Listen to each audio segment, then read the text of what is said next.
Good afternoon and welcome to our 5,000 Role Model Site Coordinators meeting. I'm going to share my screen at this time so we can get started. And as individuals join us, I will admit, but I want to honor your time. So again, this year, we are really excited about the 5,000 Role Model Program of Excellence. And I do appreciate, because I know, Mr. Childs, you've been doing a great job and it's really reflecting at your school. And a lot of our site coordinators just kind of, with the virtual, it just kind of, they were a little out kiltered, but by the fact that we are doing face-to-face and virtual, we're going to move forward with our program. And I'm going to be doing a lot more on hand training, on hand support for our schools. So tonight, what we're going to be covering is the program objectives. One, the purpose of the program. What is the purpose of 5,000 Role Models? And I know there are quite a few programs in our community that really focus on our males, particularly our African-American males. But what is the program purpose for 5,000 Role Models? What does that program design look like? As we talk about recruitment and the training of your mentors and the program pairing, what is all of that? And when as we go through the program component, we'll talk about how we could pair up programs from different schools to work together to really make our program a little bit more robust. So I'm going to start out with the purpose of the program. The purpose of 5,000 Role Model program is to provide male students with the opportunity to develop leadership skills, increase academic performance, promote social and emotional well-being, increase self-esteem, confidence, motivation, and ability. And I want to take this opportunity to just talk about the history of our 5,000 Role Model program. It is now over 23 years that this program has been in our district. And initially, it was started by key pillars of our community, Dr. Goliath Davis, Burrow Davis, board member Mr. Williams. A lot of our key African-American males actually took a visit to Miami-Dade to view their program that they have started. Right now, under the direction and the founder, Congresswoman Frederica Wilson, we are still working with the Miami-Dade program and with Congresswoman Frederica Wilson. And I do believe across the state, it's still about 5,000 Role Model programs that are still going strong. So we do collaborate a lot with our Miami-Dade.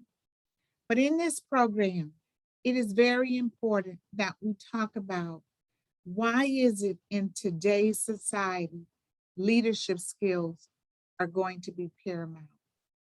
Academic performance, and of course, addressing the social and emotional well-being of our students. As we talk about the social and and emotional well-being, we oftentimes associate that with female emotions or females' opportunity to share their concerns.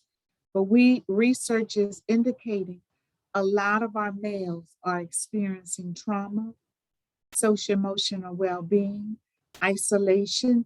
And so we want to talk about how we incorporate those pieces and really make sure we have a viable program to support our students in school. So getting started, one of the things that we are trying to do this year is provide additional funding through our ESSA programs to provide supplies and materials for your schools. So we will be developing a form to send out to you to actually find out what is it that you need. What are some incentive pieces? Now we can't fund food, but if we wanted to develop 5,000 role models folders, if you wanted to develop like backpacks, or how can we do some academic pieces that could really promote the program with some of these ESSER funds, particularly centered around getting parents engaged in 5,000 role models, getting our fathers engaged. And we'll talk about that a little bit more. One of the key pieces of really getting started is making sure you read that manual. Now, when I sent out that book, oh, I'm sorry, let me go back. It does look daunting. It looks very large. But one of the things that once you go through that, it gives you some kind of foundation. Not that you can, not that you can't tweak how it looks on your campus, but the key components need to remain: school and life readiness. And we talk about, you know, these FSA scores, our proficiency scores. But even if our students are performed, are they really ready through achievement for school and life readiness? That whole mentorship.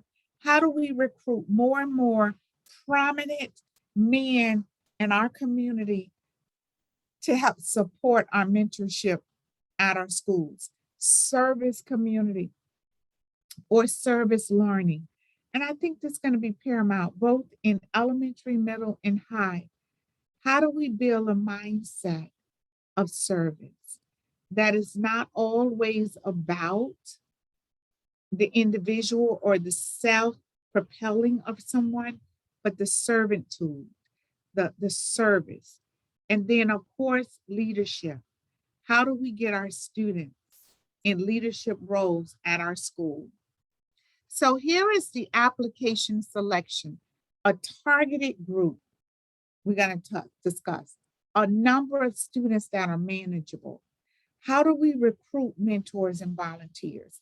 How do we now, on many occasions, because it's virtual, how can we pull individuals across the state, across the country, even out of the country, to help mentor our students to see beyond? How do we connect students to um, mentors from Africa or mentors from Haiti or Jamaica, other non-American born mentors that are really excelling in America? And also, how do we develop that student roster? And we'll talk about the details. So getting started, one of the things that's very important is that you understand that the 5,000 role model is grades 3 through 12. Why? Because we want to capture students' academic performance, their behavior, their grades. We want to utilize those grades to take them, get them into some of the higher level courses, higher level programs. How do we work with our parents to make sure during the application process that they are actually filling out and following through? I did gather some data this year, and we had over 8,000 parents that actually applied during the application process. 200, over about maybe about 2,400 of the 8,000 actually got selected for the school of their choice or the program of their choice. Of those 2,500, only 1,400 accepted. So how many of these programs were really our male students? So those are some pieces that we're looking at, and we can only kind of gauge that working with grades 3 through 12. So as we get started, I want to talk about first some program activities that are coming up this Wednesday. And I'm not sure if you're participating or if you actually planned anything. Is Dad Take Your Child to School. It seems very elementary, but an opportunity for a father to escort their child, either walk, driven, bike to school, is huge for this child's experience. They will always remember my father took the opportunity to escort me to school. But what we are also realizing in our district is a deficit of father engagement initiatives. And so in our elementary, we're trying to really spearhead our All Pro Dads program. So that is forthcoming to see, do you have a program of All Pro Dads that we can get our dads involved? Therefore, our 5,000 role models can be involved in All Pro Dads. It's just not, it's what we call layering the opportunities for these kids to experience as much as they can in their school experience. This year, we're also starting a dad's club.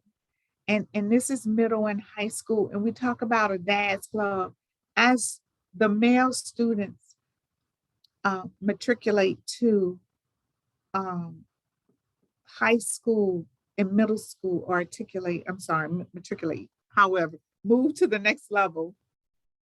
They're always looking for sports or their kids to be involved.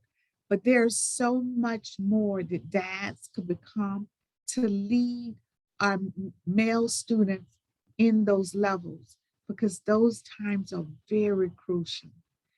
The Great American Teaching is coming up. So we'll talk about that, how I am building virtual libraries for African American males, African American, just males, period, to come on and do webinars, and you'll be able to share those throughout the day with your male students or classrooms. Again, community service projects. And I do know several of the schools, they do a great job of creating community service projects. Yes, we do know we have to be careful due to COVID, but there's still opportunities for us to get out and have a presence that we care about our community and that we want to do something that we can bless someone else. This year, we will have field trips, both virtual and face to face. What do you mean virtual? A lot of our college tours will be virtual because a lot of the colleges are minimizing visitation for those students that are actually going to be attending the school. But we can still do virtual field trips, virtual college tours, because it's going to be important that these students have an opportunity to see um, anything that they need to see. So at this time, I want to stop and say, if there are any questions, I'll take any questions at this point. If not, I'll continue with the induction ceremony. Okay, so this year we're going to do a virtual induction ceremony. And I'm not sure if you had an opportunity to watch either the Burl Davis or the CarWise Virtual Achievement Award ceremony for African American students, the Marie Edmonds for the Hispanic student, but all of those ceremonies were virtual. So here is going to be the most important piece with the induction ceremony. We're strategic communication is helping us to actually put together the virtual induction ceremony. All of our inductees, all of your students that will be listed on your roster, their name will scroll as at the conclusion of the ceremony.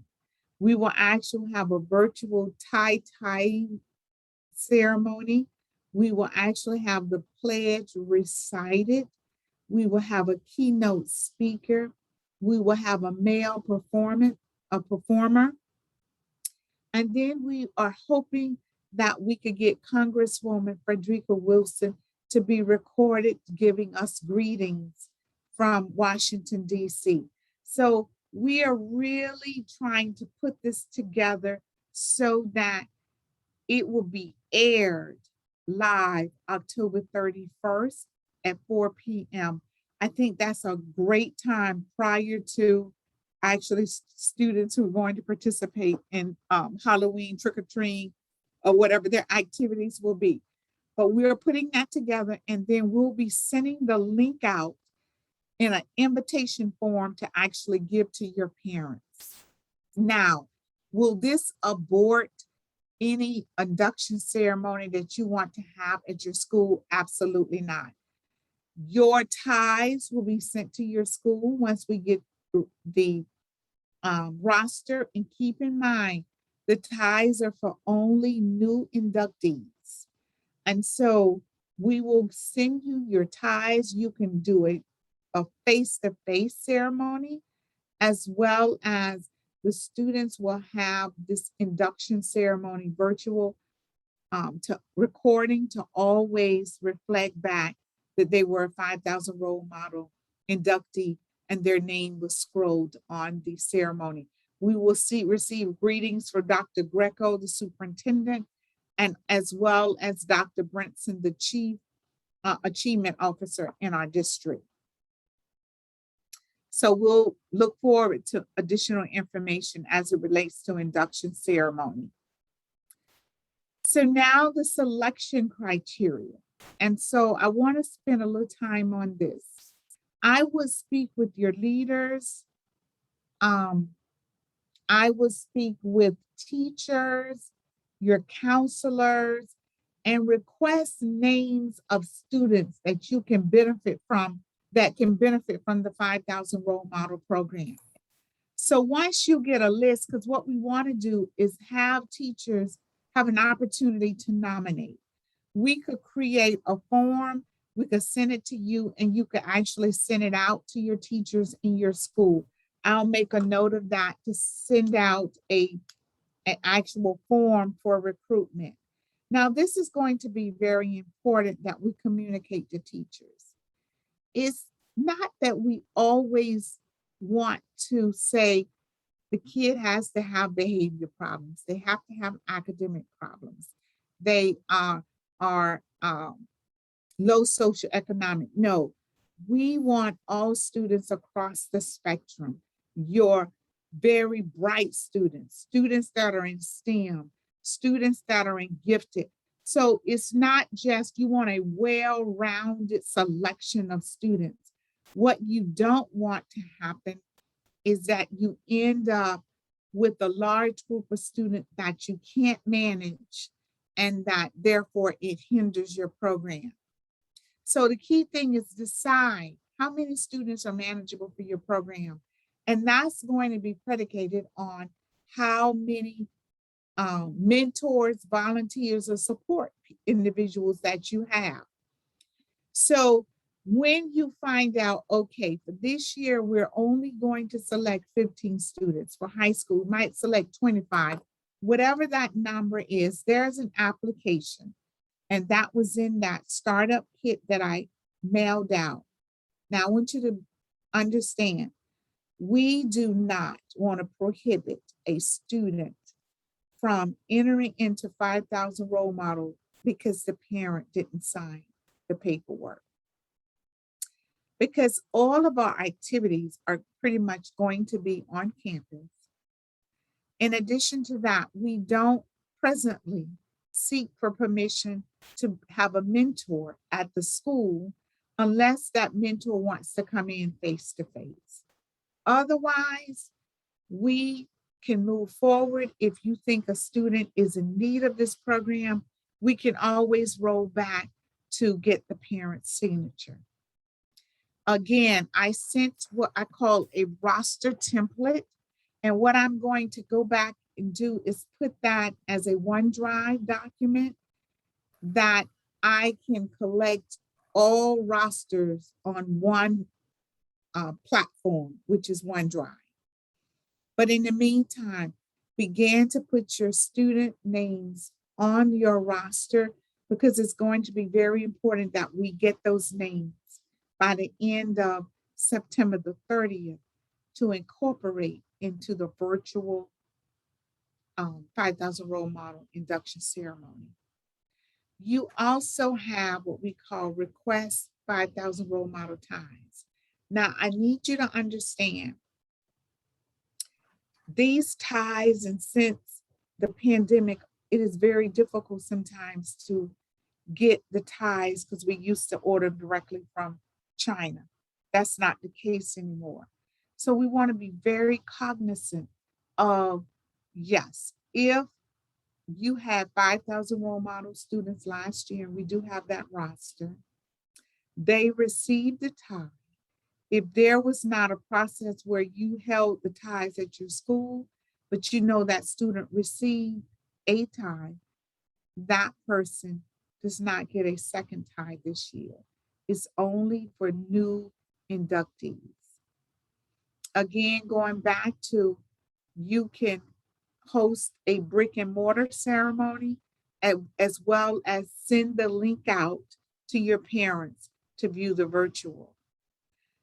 Communication, there's going to be bi-monthly 5,000 role model newsletter, stories, pictures coming up. As I mentioned, I'm going to be a lot more engaged, making sure that our name is out there, that people recognize our program, and that we grow our program. And so we are going to have 5,000 role model newsletter coming monthly or bi-monthly. So if you have any exciting stories, pictures, we'll be asking that you send those items to us so that we send out the 5,000 role model newsletter. It reflects all schools and all levels. Are there any questions thus far on the selection criteria of your students? That's just the overall component. But let me go back to 1 second. We mentioned earlier that the grades should be 3rd through 12th grade. We are going to ask you to stay, please, in the grade level of 3rd through 12th grade. Are there any questions regarding the selection of criteria at this time? Dr. Brim, if we do our own induction ceremony, do you need those dates? Yes, we want those dates because we might want to still advertise your induction ceremony, but we also need your names because we want to include your students on the listing of 5,000 role model inductees on the virtual district program that we're going to be putting together. Ceremony. Okay, gotcha. Yes.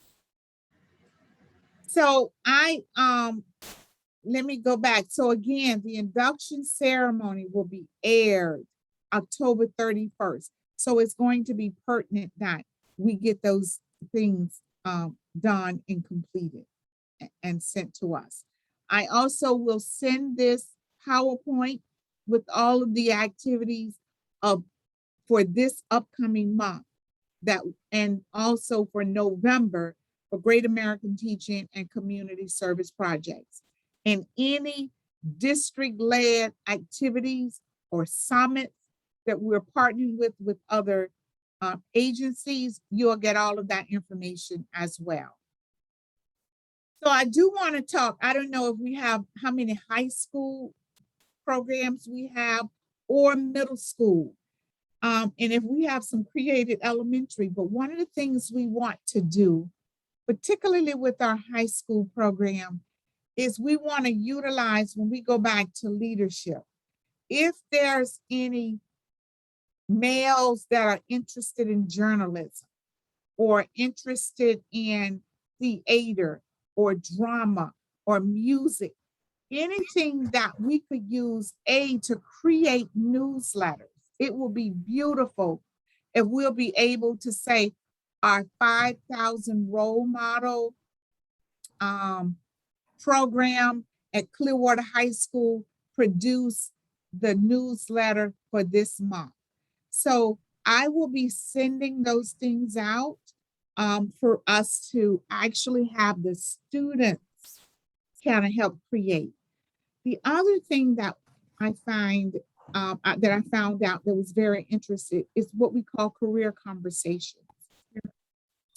I will be asking even from 5th grade to 12th grade, what are careers that you are very interested in? And what we are going to be doing is hosting, if not monthly, bi-monthly career conversations where we're going to schedule a host. Just for example, if anyone is interested in what is the actual process for a person moving from high school to collegiate sports. What does that look like? What is that going to entail? And have those conversations around that. Or what type of preparation you really going to need, not only academically for your graduation, but just the transition of life on, on a school campus. The other thing that is we're going to be building out is peer-to-peer, high school role models, 5,000 role models supporting middle school role models supporting elementary role models, high school supporting elementary role models. How do we work in jail more together so that our students are seeing other students at different levels as role models? Not only as role models, but guiding their behavior, talking with them from a peer standpoint. And so we're going to be developing, I'm getting individuals joining our recording, but also peer-to-peer importance, how we're going to utilize our students to support other students. We're also going to do a college day. That might be face-to-face with SPC and FAMU. I will be inviting particularly juniors and seniors, but we are going to open it up as far as a virtual piece for other students that can't attend, because we have to maintain a low level of attendance due to COVID. But we're going to have like college days where we are actually, instead of we're going on a field trip to go somewhere else, because it's limited now, we're bringing colleges here and we're setting up huge events so it to take place here. We also are trying to do what we call high school sport mentoring, where in the off season of students who are participating in collegiate sports, how we're going to be matching them up with students in elementary, students in middle school, and students in high school.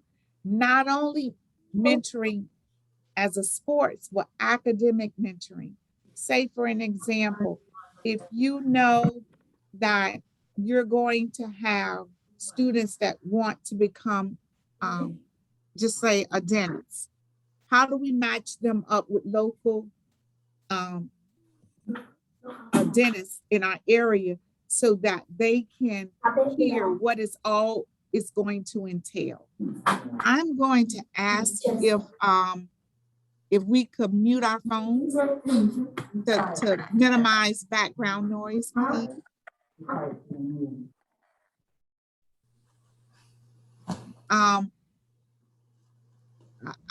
Someone said 5:30. I thought it was 5 o'clock, but I will double check. I do apologize, but I am recording it so I can send this out to anyone that has missed thus far.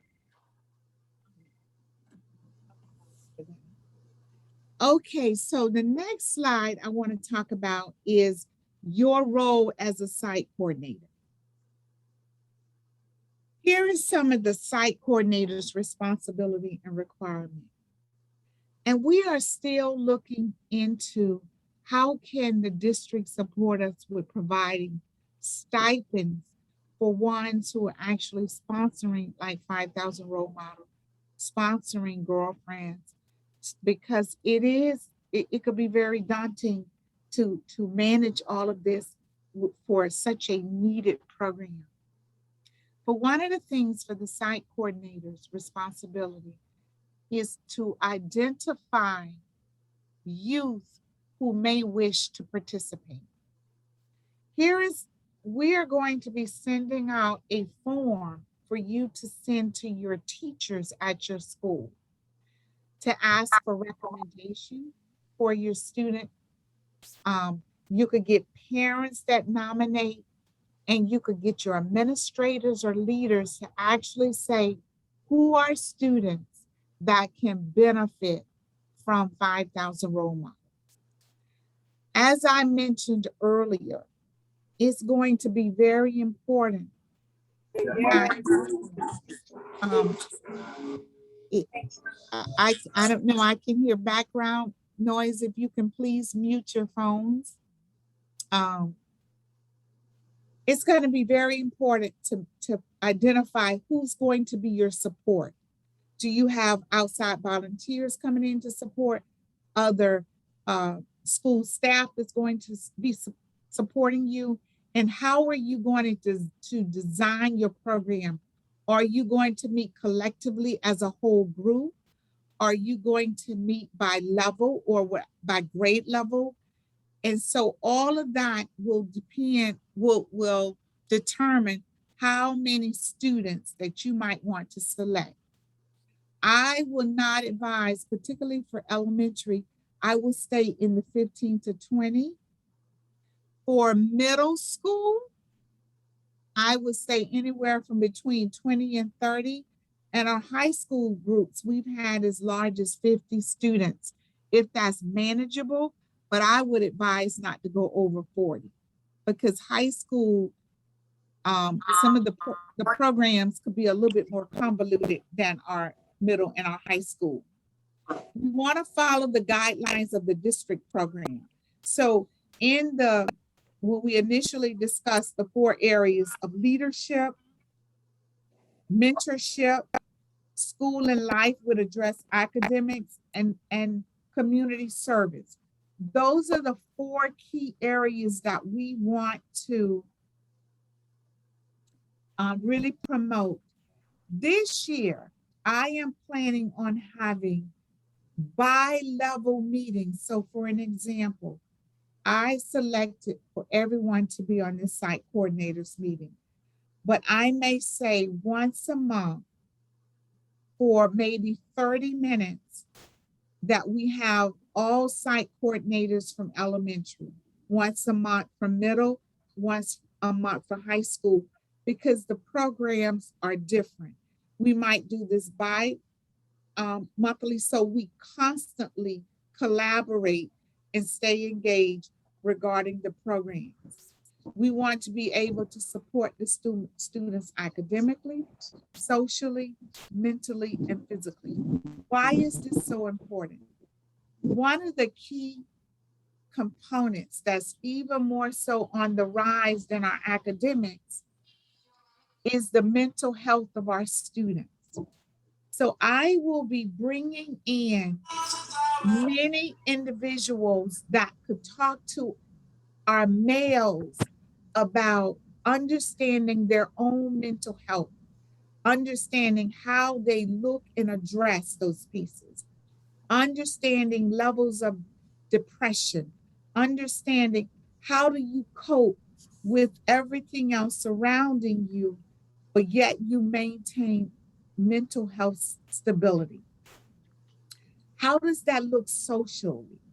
How does it look physically? I've had multiple people that have contacted me regarding this new dare where people are asking kids to go in tear things up off the restroom, tear this down, and kids are actually doing it. How do you get to these kids to kind of prevent some of those pieces? Because social media has a huge influence on our students. And so, how do we counteract that with constantly kind of making sure our students are getting the information they need to make sound decisions? We want to initiate and maintain communication with parents. We will be providing a parent engagement event this semester and second semester. So we're going to have what we call a 5,000 role model parent event. If we do this face to face, it's going to be on a outdoor event, but more likely for first semester until everything gets kind of calm with the level of cases, we're going to do a parent engagement 5,000 role model webinar. So we have keynote speakers on there so parents understand about rearing up males in this time. What are some key strategies? How can we support you? How can, since we have data in our schools that the largest percentage of students that are committing discipline have the highest level of discipline is particularly African American male. But how do we counteract that with communicating with parents, creating a voice for parents, and building professional development to help support us? The other piece is that we, as from a district, can help. But if you know of any individuals that um, we can recruit mentors or help recruit mentors. We might have a lot more mentors that are able to do what we call our virtual meetings because there's no travel time. We are really trying to minimize, and schools are going to be minimizing actual face to face, but it's still an option. So we are going to be recruiting mentors. We're working with corporations. We have a partnership with Raymond James. They developed a diverse committee in their company where we're going to be trying to focus and recruit heavily Raymond James employees who are African American males that can support this program, Caucasian male, Asian male, all males, Hispanic males, everyone. And so, what is also great about this year, we hired a bilingual coordinator that is willing to support all of these pieces, translating everything, even your program components into Spanish if you want to recruit Hispanic students. She's going to be helping us recruit Hispanic mentors. So we're trying to make it as diverse as possible. So if you do have students that are interested and the parents need to be communicated to, you could call our office and we could use our bilingual coordinator. We're going to be doing a lot of virtual recognition components by level, not just waiting to the end of the year. So just say for first semester, we might do a small recognition with some incentive that we're going to be handing out for students who did academically well for the first semester, who their attendance, because attendance is horrible. How did they do as far as attendance? And the other piece is just, I believe, setting your schedule to meet regularly. Our students know every fourth Wednesday, we're going to meet for 5,000 role models. Once you set that, I think it's going to be very important to be consistent with that. Once you have identified your meeting date, if you complete in your roster, email me that, because what I do is build programs around your meeting date. So just say for elementary, they said, okay, 5 of our schools meet on the fourth Thursday. At least I know I have an audience of 5 schools that can consist of probably 200 students or less than 200 students can participate in a virtual keynote speaker on any topic. So that's some of the goal. So we want you to be coordinating with us to help you build your program that is a viable program. We are not going to drop the ball, or should I say, I am not going to drop the ball, but we'll be communicating with you on a regular basis. The other piece is that in your packet, you receive the role model handbook. Please take time to read that. We're also going to be sending virtual ideas, virtual things that we pull from other programs that could assist um, and helping you build your program. But the first thing you receive brochures, you receive the handbook, you received the application, you received your the roster template, I'm sorry, and then you also should have received the request form for your ties. Again, ties are for new inductees. Um, Identify, again, send your applications home by September the 30th. I want to push back on that date. We actually need your rosters in the office at least by September 30th or no later than the first week in October, because it's going to be very important. As you send our roster, we have to check those names.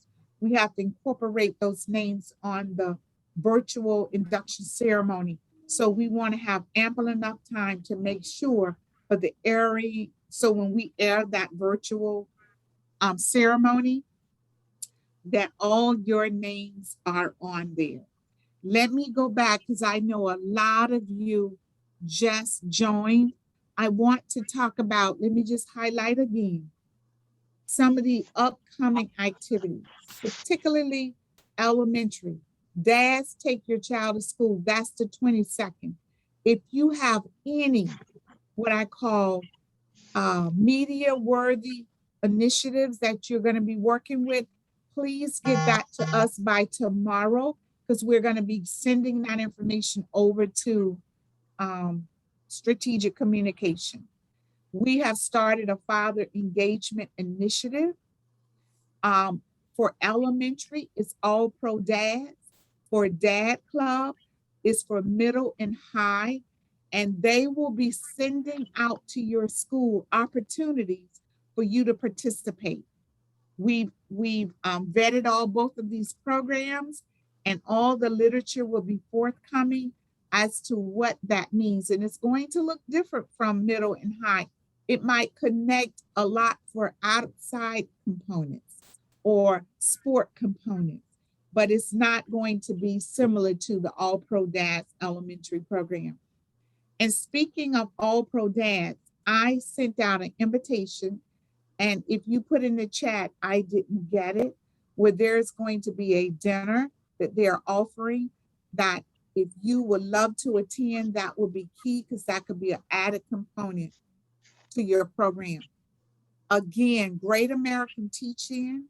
I am creating an African American male or overall male. How do we succeed as males? What can we do? Virtual keynote webinar speakers.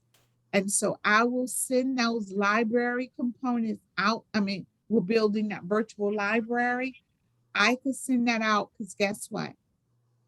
If your classes don't view it on Great American Teach-In, it's a great opportunity for you to show them these webinars during your meetings. Again, community service in November, any type of Thanksgiving. I know Salvation Army is doing food can drives. You can participate on that. We are going to incorporate field trips. I explained that we're working on what we call a FAMU Presidential Recruitment Day, that we're going to be looking to do in November. We had it set up for the 16th, but because of COVID, we had to cancel. So I'll keep all of that information and I'll get that to all the ones that need to participate. So again, induction ceremony will be aired October 31st, 4 p.m.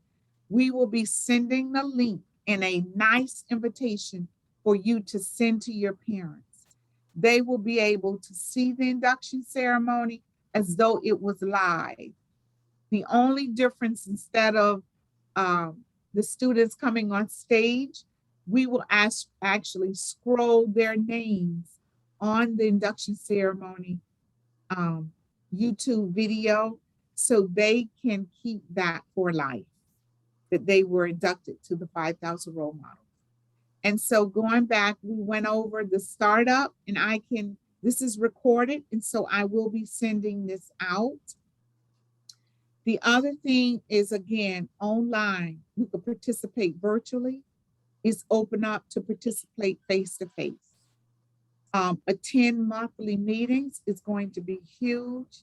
Again, begin to reach out to your keynote speakers. I will put your ties in the pony. Once I get your roster and see, I will get those ties out. And yes, can we also do a face-to-face at our school ceremony? Absolutely. And you will need your ties. So it's important that you get that information to me. So at this time, I'm going to open it up for questions and answers if I didn't cover, or if you joined later on before we got started. Any questions? Oh, let me look in the chat to see if I can. Okay, so I see that I will resend the All Pro Dads information as well as the invitation again by tomorrow. Oh, I'm so sorry. I got to look back and see if it said 5:30. I apologize. But it is where I don't know why I thought it started at 5.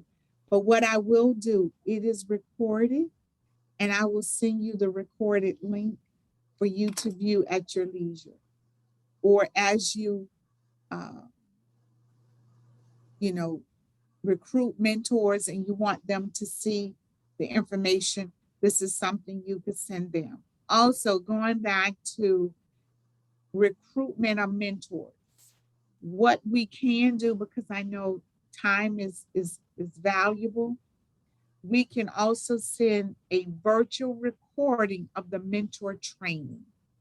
And so you can just send the virtual recording to any of your mentors so they could view the training at their leisure. But here is the piece that's going to be very important, and I'm going to stop sharing the screen at this point. I want to talk about making sure that as we continue with the safety of COVID, if you are doing some things face-to-face, or if your mentors want to be face-to-face, of course, masks are not mandatory, but I would advise that you have to really make sure you communicate with your parents to say, is it okay that your child participate with a mentor that they won't be masked or they will be masked, so that parent has a choice to weigh in on how those situations will be operated. Mr. Claremont, if you mentioned the HBC participating in the virtual tour, would you like to come on, please, and share that information? Unmute your phone and share that information. Hey, good afternoon. I noticed earlier that you had mentioned the FAMU and SPC. And so I was just curious if we would be having like the other HBCUs or maybe other colleges in the state of Florida. So for example, like Edward Waters, Florida Memorial, and Bethune-Cookman. Oh, yes. So early in the presentation, I did talk about the colleges are minimizing actually bringing students. So they're creating virtual tours that we are going to have access to send out. All right, thank you. Are there any other questions? Someone asked, is it all digital? Mr. Mitchell, look, could you explain your question, please? No, I figured it out because you were talking about the packets that we received. In years prior, you had sent me physical ones. So I thought you were talking about a physical packet, but then I rechecked one of your emails and I guess you were talking about digital. And that's why I was asking, is it all digital? It's all digital, but if you need some, just say applications that you want to have paper applications, if you just send me an email, we can make those copies here and get them out to you in the pony. If you actually need physical, but oftentimes what we were planning on doing is creating that the QR code. So a parent could literally just click it on their phone, fill out the application and send it back to you. Fabulous, fabulous. That is another way that we're planning on working the application. Yes, we will be emailing the recording of this training. Also, I want to mention is that someone asked about t-shirts. Last year, we started thinking about the different logos and the different t-shirt styles. I am planning on providing t-shirts for all of our 5,000 role model sponsors. But the t-shirts will not be created, purchased, and delivered until we actually get the roster. That's the key. It is the roster, the students, because that's going to be telling that you are moving forward with developing your program. So you need their shirt size with a roster?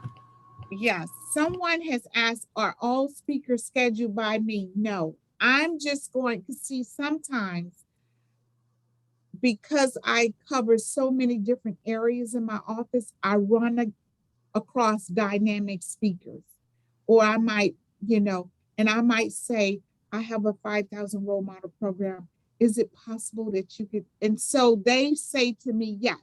So just on those pieces, I will send those types of webinars. But as far as you creating your own webinars with guest speakers that you want to speak to your students, absolutely. You could do them live.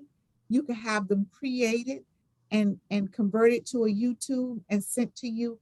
However, it is just very important that prior to you releasing and actually showing the video that you censor what has been recorded.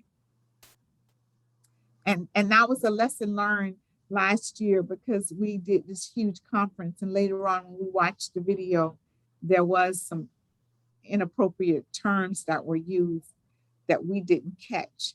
So it is important that you all remember to do that. Are there any other questions? So I'm going to do a follow-up because I know your schedule and others, and I thank you very much. I will have a copy of who all attended. You will get the recording, but I also will follow up with the ones that didn't.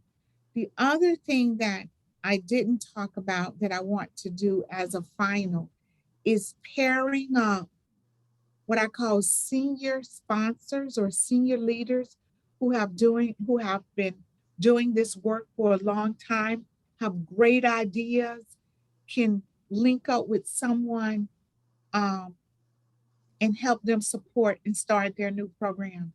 For example, Mr. Bobby Costin at Maximo Carlos Childs at Camel Park are key